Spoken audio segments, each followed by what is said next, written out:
রব্বে কারিম আল্লাহ তাআলার দরবারে অসংখ্য শুকরিয়া আদায় করছি যে মেহেরবান আল্লাহ তাআলা অত্যন্ত কৃপা করে আমাদেরকে গুনাহের জমানায়, ফিতনাহের জমানায় আল্লাহ তাআলার বিরাট হুকুম আদায় করার জন্য মসজিদ পর্যন্ত আমাদেরকে কবুল করেছেন। আল্লাহ তাআলার মেহেরবানিতে দ্বীনের কিছু আলোচনা বলা এবং শোনার জন্য তৌফিক দান করেছেন। আমরা রব্বে কারিমের বড় মহব্বতের গোলাম হিসেবে শুকরিয়া আদান বলি আলহামদুলিল্লাহ। আল্লাহ তাআলার শুকরিয়া আদায়তে দরুদ এবং সালাম জানাচ্ছি আমাদের সকলের জন্য রহমতের নবী, মানবতার মুক্তির দিশারি, ন্যায় ইনসাফ প্রতিষ্ঠাকারী, যিনার সম্মানিত নাম মুবারক হচ্ছে মুহাম্মদ। সবাই বলে সাল্লাল্লাহু আলাইহি ওয়াসাল্লাম। সম্মানিত দিনী ভাইরা, আমি আপনাদের সম্মুখে যে আয়াত তেলাওয়াত করেছি, গত জুমার আলোচনার ধারাবাহিকতায় এই আয়াত বলা হয়েছে। গত জুমায় আমরা বলতেছিলাম অনেক আগের জমানার তিনজন ব্যক্তি যারা গুহাতে আশ্রয় নিয়েছিলেন, বৃষ্টি আসার কারণে অথবা রাত্রি হয়ে যাওয়ার কারণে সফরে থাকা অবস্থায়, তো মতো অবস্থায় ঘটনাক্রমে একটা বড় বিশাল পাথর তাদের আশ্রয়স্থল গুহার মুখে এমন ভাবে লেগে গিয়েছিল, বাহিরে কিছু দেখা যাচ্ছিল না। এই হালতে যখন তারা কঠিন মুসিবতের মধ্যে পড়লেন, আল্লাহ তাআলার ফজরে তারা পরামর্শ করে সিদ্ধান্ত নিলেন, উদউল্লাহা বিআফদালি আমালিন আমিলতুমুহু, তোমরা পরস্পর আল্লাহ তাআলাকে ডাকো, পরস্পর আল্লাহ তাআলার কাছে চাও, বিআফদালি আমালিন আমিলতুমুহু, জিন্দেগিতে যত ভালো আমল করছো এর মধ্যে কোন একটা নেক কাজ, ভালো কাজের উসিলা দিয়ে আল্লাহর কাছে তোমরা ক্ষমা চাও, আল্লাহকে ডাকো। তো এই সময় তাদের তিনজনের মধ্যে একজন ছিলেন যিনি মা বাবার খুব খেদমত গুজার ছিলেন, মা বাবার বাধ্য সন্তান ছিলেন। ঘটনাগত জমায় বলেছি যে রাখালির দায়িত্ব করতেন, মেষ চড়াতেন, এরপরে এসে নিজের মা বাবাকে দুধ দোহাই আগে খাওয়াইতেন, পরে নিজের সন্তান, পরিবার পরিজন, দাসী এদেরকে দিতেন। একদিন ঘটনাচক্রে মা বাবা ঘুমাই গেছে, তার ফিরতে দেরি হয়েছে।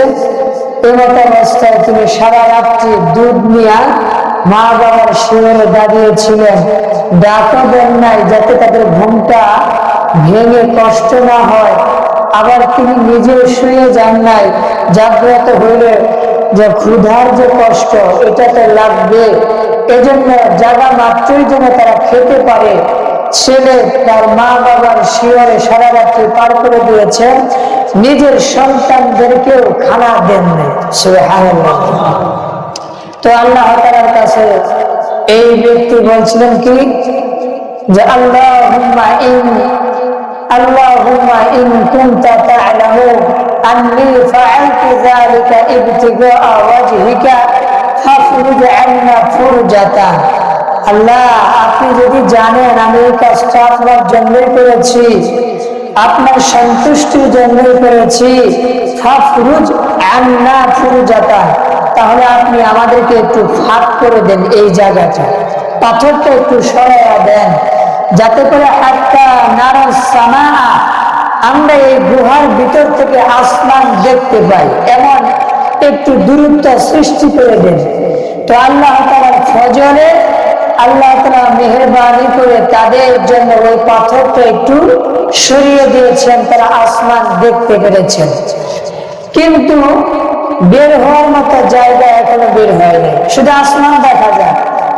আর গায়ের মধ্যে এত শক্তিও নাই যে তিনজনের শক্তি খাটিয়া পাথরটা ধাক্কা দিয়ে সরাইতে পারবে। বড় পাথর, একটা বিশাল বড় ওজনী পাথর, ভারী পাথর। তো আল্লাহ তাআলার এই তিন বান্দার মধ্যে থেকে একজন তো নেক আমলের উসিলা দিয়ে আল্লাহর কাছে প্রার্থনা করলেন, আর বাকি আছে কয়জন? দুইজন। এদের মধ্যে আরেকজন বলতেছে, আল্লাহ তাআলাকে ডেকে ডেকে বলতেছে যে আমি আমার চাচাতো বোনকে অনেক ভালোবাসতাম, অনেক মহব্বত করতাম, ভালোবাসতাম। কেমন ভালোবাসা? একজন পুরুষ যেইভাবে একজন নারীকে ভালোবাসে, ঠিক তেমনি ভাবে আমি আমার চাচাতো বোন, উখতে আম্মি, আমার চাচাতো বোনকে অনেক মহব্বত করতাম। তো তার প্রতি কেমন জানি সে দুর্বল হয়ে গিয়েছিল, তার প্রতি একটু মানসিকভাবে তার প্রতি ঝুঁকে পড়েছিল। এমত অবস্থায় একদিন তার চাচাতো বোন তার কাছে একটা জরুরতে আসছে, দুর্ভিক্ষের সময়। কোনো কোনো রেওয়ায়েতে আসছে দুর্ভিক্ষ, ধন সম্পদ ওই মহিলার নাই, এজন্য চাচাতো ভাইয়ের কাছে 1000 বা 100 দিনার নেওয়ার জন্য আসছে, টাকা, আমাদের ভাষায় বললাম টাকা নেওয়ার জন্য আসছে। এই সুযোগটা তার চাচাতো ভাই অবলম্বন করে প্রস্তাব, কুপ্রস্তাব যাকে বলা হয়, দিয়েছে। হ্যাঁ, তোমাকে আমি টাকা দিতে পারি যদি তুমি আমার প্রস্তাবে রাজি হয়ে যাও।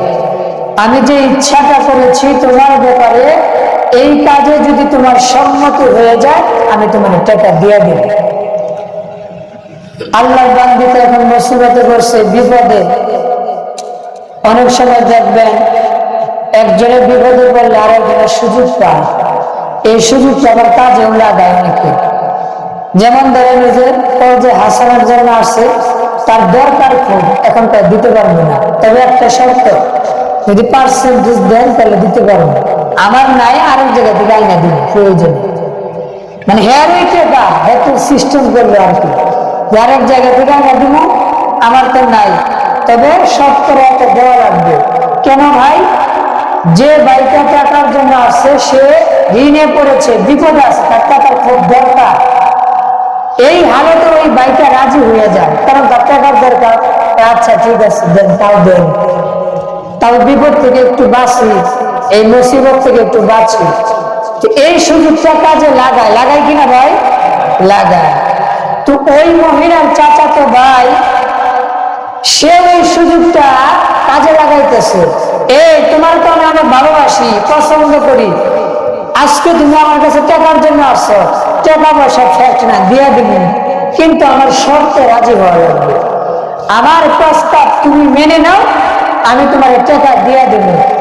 মহিলা অনেক চিন্তা ভাবনা করে, তার দরকার, টাকার দরকার, খুব দরকার সম্পদের। এক পর্যায়ে তার চাচাতো ভাইকে সম্মতি দিছে, ঠিক আছে তুমি যেইটা চাইতেছো ওইটাই হবে, আমারটা সম্পদ দাও, 100 বা 1000 দিনার দিয়া দাও। তো আল্লাহর এই বান্দা, এই যে লোক দোয়া করবে সেই কিন্তু এই ব্যক্তি। এত বড় একটা গুনাহের প্রস্তাব তার চাচাতো বোনকে সে দিয়েছে, প্রস্তাব দিয়েছে, বিপদগ্রস্ত মহিলাকে দিয়েছে, সেই মহিলা রাজিও হয়েছে এক পর্যায়ে গিয়া। কিন্তু হঠাৎ করে যখন কাজ করার জন্য দুইজন নির্জন অথবা একটা নিরিবিলি ঘরে প্রবেশ করেছে, পুরুষের ভাষ্য অনুযায়ী হাদিসের মধ্যে যেটা আসছে, আল্লাহ রাসূল সংবাদ দিয়েছেন, ওই পুরুষটা মহিলার সাথে ওই কাজ করার জন্য অনেক নিকটে চলে গিয়েছে। এমনকি হাদিসের এবারতের মধ্যে আসছে যে মহিলার দুই পায়ের মাঝখান পর্যন্ত ওই পুরুষ লোকটা চলে গিয়েছে। যখন এই হালত পর্যন্ত চলে গিয়েছে, তখন বলেন একটা পুরুষের জন্য নিজেকে কন্ট্রোল করা সহজ না কঠিন? মহিলার একেবারে নিকটে চলে যাওয়া, একেবারে কাছাকাছি চলে যাওয়া, দুই পায়ের মাঝখান বরাবর চলে যাওয়া, এই হালতে মহিলাটা শুধু বলছে ভাই, অথবা ইয়া আব্দুল্লাহ, হে আল্লাহর বান্দা, ইত্তাকিল্লাহ, আল্লাহর ভয় কর। মহিলা কি বলছে? আল্লাহকে ভয় করো। এখন দুনিয়াতে কেউ বাধা দিবে না, দুনিয়াতে কেউ এখানে আমাদেরকে বাধা দিতে আসবে না, বা আমিও আপনাকে বাধা দিয়ে ফিরাইতে পারবো না। কিন্তু আপনাকে আমি বলতেছি ইত্তাকিল্লাহ, আরে ভয় করো। একটু কর না, তাকে আল্লাহর কথা বলছে, আল্লাহকে ভয় করো। দেখবেন অনেক ভিক্ষুক, অনেক ফকির মিসকিন চাওয়ার একটা সুরত আছে, আল্লাহর রাস্তায় কিছু দেন, চাই কিনা এমনি আল্লাহর রাস্তায়। তো অনেক মানুষের দিলে আবার এটা লাগে, হাই হাই আল্লাহর নাম দিয়া চাইতেছে, না দিয়া তারা ফিরে দেয় কেমনি। 2 টাকা হোক, 1 টাকা হোক, 5 টাকা হোক দিয়া দেয়। কারণ ওই যে বলছে ভাই আল্লাহর ওয়াস্তে কিছু দেন। আল্লাহর ওয়াস্তে বলার কারণে এমনি দেওয়ার মন মানসিকতা ছিল না, কিন্তু আল্লাহর নাম দেওয়ার কারণে এখন কি করে একটু দিলে লাগে। সবার লাগে আবার তা না, অনেক মানুষের দিলে লাগে, হাই হাই আল্লাহর নামে চাইতেছে, আল্লাহর নামে কিছু প্রার্থনা করতেছে, আচ্ছা দিয়া দেই, যেহেতু আল্লাহর নাম নিচ্ছে, আমার রবের নাম নিচ্ছে, আল্লাহর ওয়াস্তে কিছু দিয়ে দিলাম, 2 টাকা 5 টাকা যা পারি দিয়ে দিলাম। এটা স্বাভাবিক। আল্লাহ পাকের নাম শুনলে মানুষের দিলে একটা মায়া লাগে, এটা স্বাভাবিক। যদি মুমিন হয়, মুত্তাকি হয়, পরহেজগার হয়, তাদের ক্ষেত্রে তো বলার দরকার নাই, এরা তো এমনি আল্লাহর নাম জিকির করতেই থাকে, আল্লাহর নামের স্মরণ করতেই থাকে। কিন্তু আমাদের মতো যারা দুনিয়াদার, আমরা মাথার মধ্যে দুনিয়া বাস করে দুনিয়ার জায়গা দিচ্ছি, দুনিয়া গিজ গিজ করতেছে, তো আমাদের দিলে অনেক সময় আল্লাহর নাম শুনলে একটু মায়া লাগে, লাগে কিনা? একটু মায়া লাগে। তো আল্লাহর বান্দি যখন বলছে ইয়া আব্দুল্লাহ, ও আল্লাহর বান্দা, অথবা ও আমার ভাই, ইত্তাকিল্লাহ, ইত্তাকিল্লাহ, আল্লাহকে ভয় করো, আল্লাহরে ডরাও, এই কাজ করো না। তুমি এই বোতলের মুখ সিপিটা খুলো না, মানে তার কুমারিত্ব তুমি নষ্ট করো না, একটা সতী নারীর সতীত্ব তুমি হরণ করো না, নষ্ট করো না। এই সতীত্ব হরণ করার ক্ষেত্রে, কারণ ওই মহিলা ইতিপূর্বে এই ব্যভিচার জিনার কাজে, খারাপ কাজে কারো কোনো পুরুষের সাথে লিপ্ত হয় নাই, এই প্রথম বিপদগ্রস্ত হয়ে নিজের চাস্ত ভাইয়ের কাছে তিনি এই বিপদ অবস্থায় একটা পরিস্থিতির শিকার হয়েছেন। এমত অবস্থায় মহিলাও চাইতেছে, হাই হাই আমার সারা জিন্দগির সতীত্ব যেটা আমি ধরে রেখেছিলাম, তোমার পুরুষকে আমি ব্যবহার করতে দেই নাই, আজকে আমি বিপদে পড়ে আমার চাস্ত ভাইয়ের দ্বারা পরিস্থিতির শিকার, তারও মন চাচ্ছে না এই কাজটা করার জন্য, খুব কষ্ট হইতেছে, না এত বড় গুনাহ কেমনে করি। এক পর্যায়ে মুখ ফসকে বলে দিল, ভাই আল্লাহরে ভয় করেন। তারে ভয় করেন? আল্লাহকে ভয় করেন। এই কথা বলার পরে আল্লাহর বান্দা এক মুহূর্ত আর তার কাছে অবস্থান করেন না। আর একটু জোরে করেন না। যে অবস্থায় একটা পুরুষের জন্য খুবই স্পর্শকাতর এবং নিজেকে সংবরণ করা, আত্মসংযম করা, ফিরানো, নিজেকে দূরে রাখা অনেক কঠিন কাজ, বিশেষ করে যারা বিবাহিত পুরুষ, আপনি এটা জানেন। এই মতো অবস্থায় একমাত্র দুনিয়ার কোনো বাধা না, দুনিয়ার কোনো মানুষের ভয় না, হামলা নাই, মামলা নাই, মারপিটের কোনো চিন্তা নাই, দুনিয়ার মানুষরা কেউ দেখতে আসে না।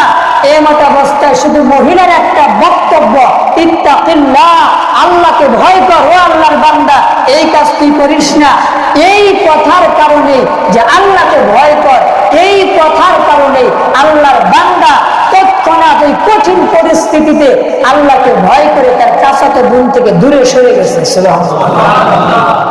আল্লাহর বান্দা বলতেছে, আল্লাহুম্মা আনতা তা'লাম ইন কুনতা তা'লামু আন্নী ফাআলতু যালিকা ইবতিগাআ ওয়াজহিক।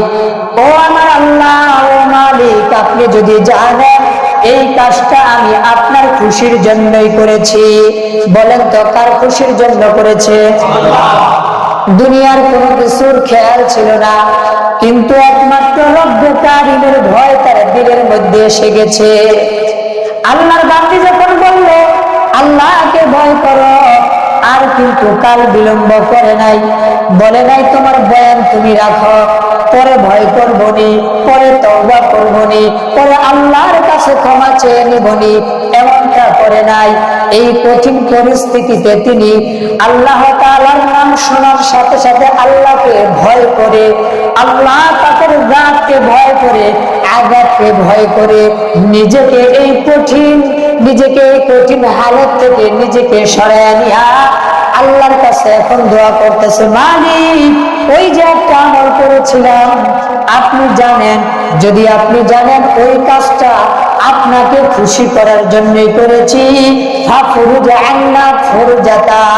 মালিক আজকে যে আমি বিপদে পড়েছি ওই ব্যক্তি তো আমি, যে ব্যক্তি আপনার নাম শুনে গুনাহের কাজে আর লিপ্ত হয় নাই, শুধু কি তাই আমি গুনাহের কাজে লিপ্ত হই নাই, মনের খারাপ ইচ্ছা পুরা করি নাই, আবার ওই যে চাচাতো বোনকে যে টাকা দেওয়ার কথা ছিল এটা মাংনা দিয়ে দিয়েছি, সুবহানাল্লাহ।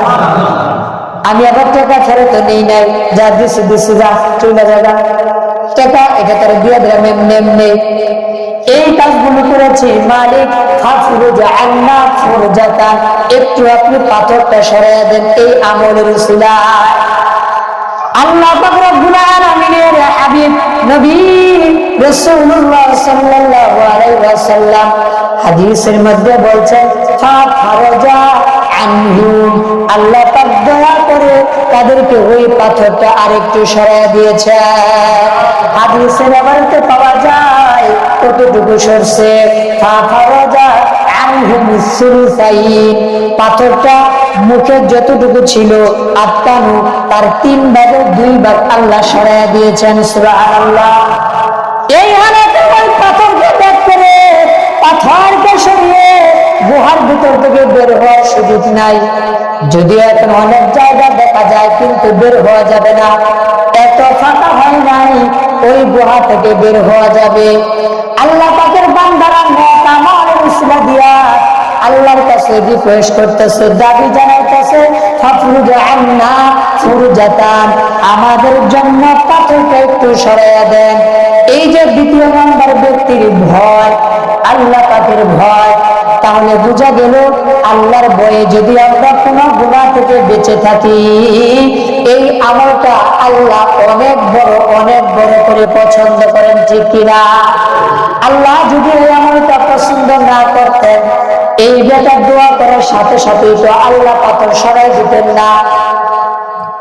যেহেতু আল্লাহ পাক রব্বুল আলামিন ওই ব্যক্তির দোয়ার পরে সাথে সাথে পাথরটা 3 ভাগের 2 ভাগ সরাইয়া দিয়েছেন, এর দ্বারা বোঝা যায় এই আমলটা আল্লাহর কাছে কবুল হয়ে গেছে, আল্লাহর কাছে কবুল হয়ে গেছে। তাহলে আল্লাহকে ভয় করে যদি আমরা গুনাহ ছাড়ি, এটা অনেক বড় দামি আমল, ঠিক কিনা? অনেক বড় দামি আমল।